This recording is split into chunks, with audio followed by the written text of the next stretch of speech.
congrats to Danny Jacobs for the great fight. But I just want to say that we are extremely proud of this kid right next to us here.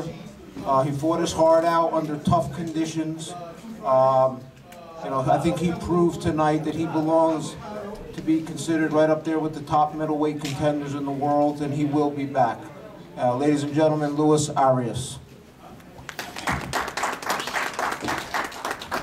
First off, I'd like to thank HBO for once again approving me to be on the stage. Thanks to my team, you know, John and Gil.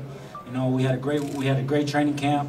I left it all on the line. I trained my ass off for this fight, and you know, it just didn't go our way tonight. You know, what can I say? You know, Jacobs fought a great fight. I thought he was a lot bigger than what I expected. You know, I honestly thought the size wouldn't be a difference, but he proved that it was. You know, he did his thing. You know, I can't complain. No excuses. You know, I wanted to fight my heart out, and I wanted to leave it out there. You know, I talked myself up because I knew I belonged, and I know I do belong. You know what I mean? Tonight was just not my night. You know, after about the second or third round, you know, my leg my foot was burning. You know, and I couldn't really just get off. You know what I mean? And Jacobs fought the smart fight. You know, he controlled his distance good. He used his size very well. You know, he was quick, he was strong, and he was fast. You know what I mean? This is nothing but a great learning experience for me. They always say, you know, true champions, that by the time you fight for a world title, if you don't have any losses, you haven't really learned. You know what I mean? So this is nothing but a great learning experience for me. I would like to congratulate Team Jacobs. You guys did your part. You did your thing. He held his own in there, and he did very good. You know, I was supposed to lose. He was supposed to knock me out. You know, I was on one foot for most of the fight, and I held my own. You know what I mean? Like I said, nothing but a learning experience. I will be back. I will be back again next year. Thanks to all the fans. Thanks to everyone who supported me. And like I said, Team Arias will be back. I mean, I have a great style. The fans are gonna love me. I mean, it is what it is. I learned, and back to the drawing board. Luis, I really have to give you a lot of credit for your defense. I thought it was great. I put it to people on Twitter. I said, maybe the kid's stock goes up. He was so great defensively. I'll be honest, a lot of people on Twitter, though, are saying he talked a really good game and then was more defensive-minded than we expected. So people, I feel like, weren't agreeing with me. What grade do you give yourself overall? Yeah, you survived the fight.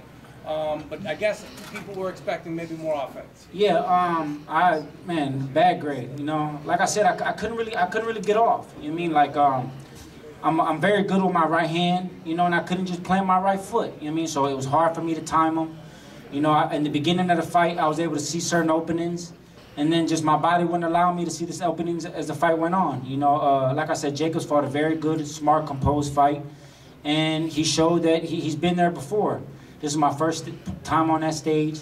I fought my heart out. You know, like I said, he should have stopped me. You know, I was never really hurt.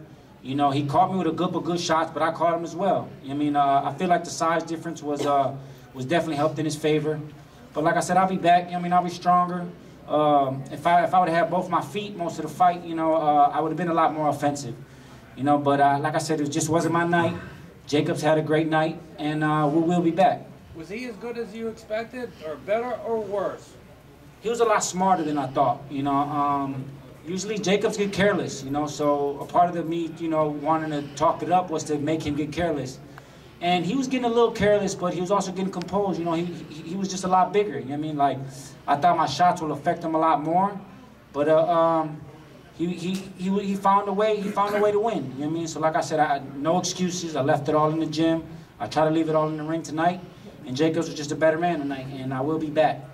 Luis, commiserations firstly on great performance. Did you expect Jacobs to be as relentless as he was in walking you down and taking the fight to you?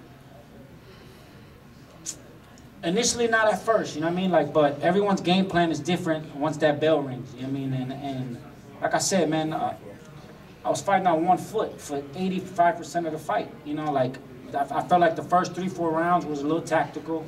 And then after that, you know what I mean, I couldn't get off, you know what I mean? Like, I just couldn't. My foot was on fire.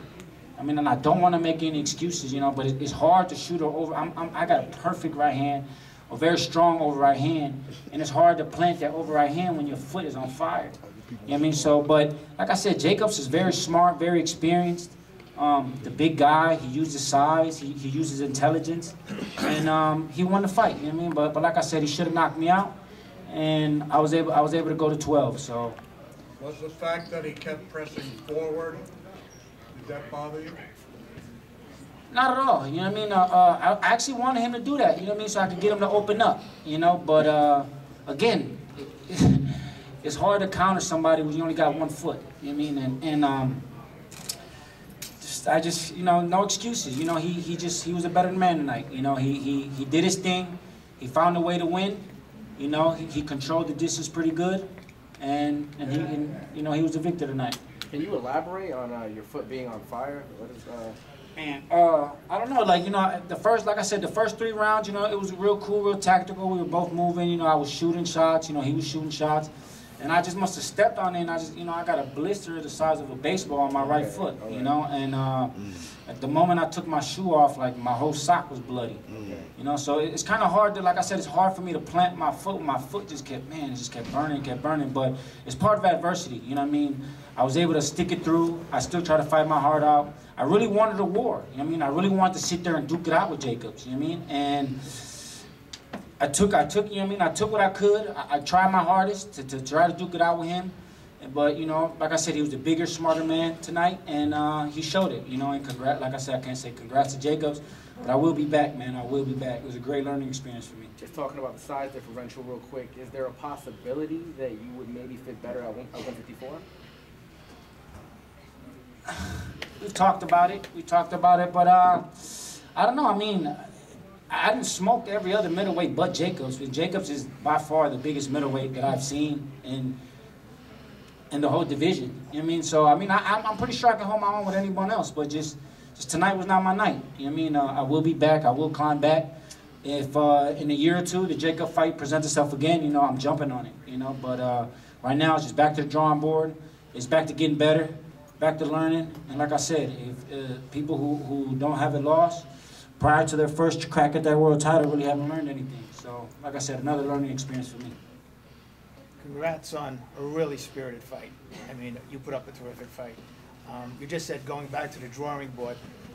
Is there anybody you'd like, now that you're on a world stage, people know who you are now, is there anybody that, like, right on your radar, like, I'd like him next? Not who you want, but who you really think is tangible?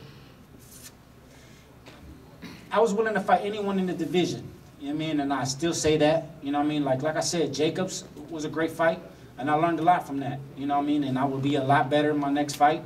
And I'm willing to fight anybody. You know, we'll be back to the drawing board. I hope to come back, you know, early next year.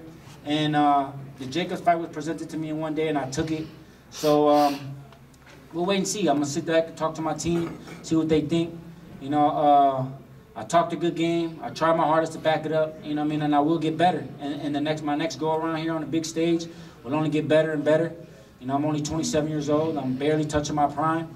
And like I said, you guys will only see a better Luis Arias next time. You also mentioned Danny's height gave you a little bit of a problem.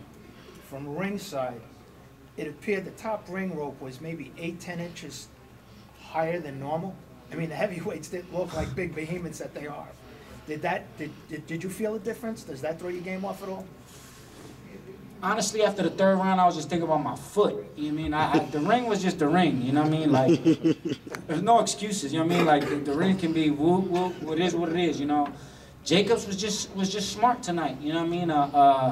I was hoping he would just get careless, and he did get careless a couple times, and he got caught. You know, but him having that size he was able to take the punch. You know what I mean? So. No excuses, man. Jacobs did a great job. You know, he looked like an elite fighter. You know, so you did too. Thank you, and I'm only gonna get better. John David, were you concerned about the size differential going into the fight? Do you feel like you had enough time to work with Luis? I mean, he's reiterated a couple different times now about the size differential. Yeah, I wasn't worried so much about Daniel. Good fighter, very good fighter. I was concerned with the weight. And let me hear about the problem with boxing today. You know, you have all these sanctioned bodies, you know, they want all the money from these guys, but they don't stick by the rules. And here's why I'm saying that. And even the commission, I don't care if they get mad or not. Here's the problem. Danny weighed 159.6 yesterday. But he wouldn't step on the scale today. What did he, you know, why? Why? Because if you look at him, he was about a cruiserweight. he was he's a big boy. Now look, I'm not listening. He won the fight. I got to give him that. But he was the bigger man. It wasn't a fair fight. Now, when I was champion, we weighed in the same day. We didn't get the next day to rehydrate and become either a middleweight, because I was junior middleweight, middleweight champion, either become super middleweight or heavyweight. We stayed within our limit. We didn't get that advantage. So you know, if you really can't, if you can make the weight one day, but you can't make it the second day, then you broke the rules. Why were you weigh the second day? Because you know it was to your advantage to come in rehydrated about 180, 185. That's a cruiserweight. He looked bigger than Luis. Luis hit his best shot, but coming a couple of shots, didn't even move him.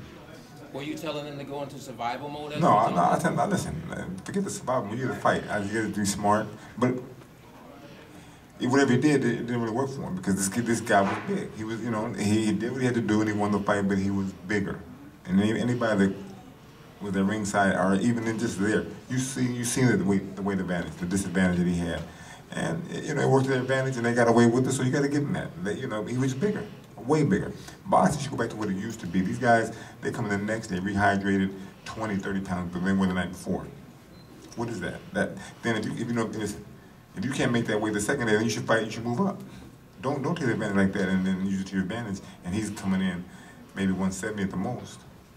Do you know what he weighed tonight? I didn't watch. They won't step on the scale. They won't step on the scale. That's what I'm saying. Come on. There's no way. And they won the fight, but guess what? He had an unfair advantage. He was bigger.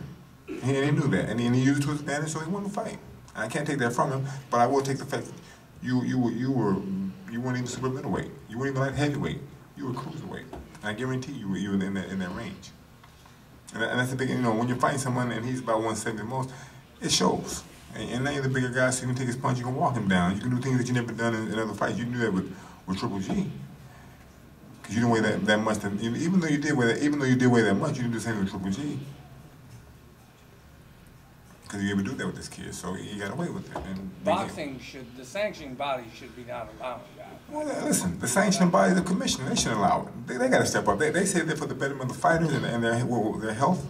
What were they? Why are they making, listen, I don't care who the fighter is. You know, you're not that much bigger than boxing. If these commissions and these sanctioning bodies step up, they step up for the money. They take out the fighters' purses. They definitely get their cut, but they don't step up for their well-being. If they did, they'd done it for this fight here and every other fight, and they should get on their ass, get off the bus and start doing it for everybody. That's how these guys get hurt. When I was fighting, that's what we did. We weighed in the same day. We just went 12 noon, and then we fight 8 o'clock that night.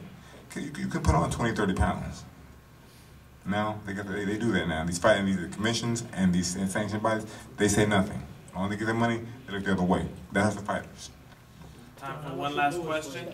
Well, he just mentioned the fact that that Lewis weighed in at 170. Is that what you just said, right? Yeah. So let's play devil's advocate here for a second.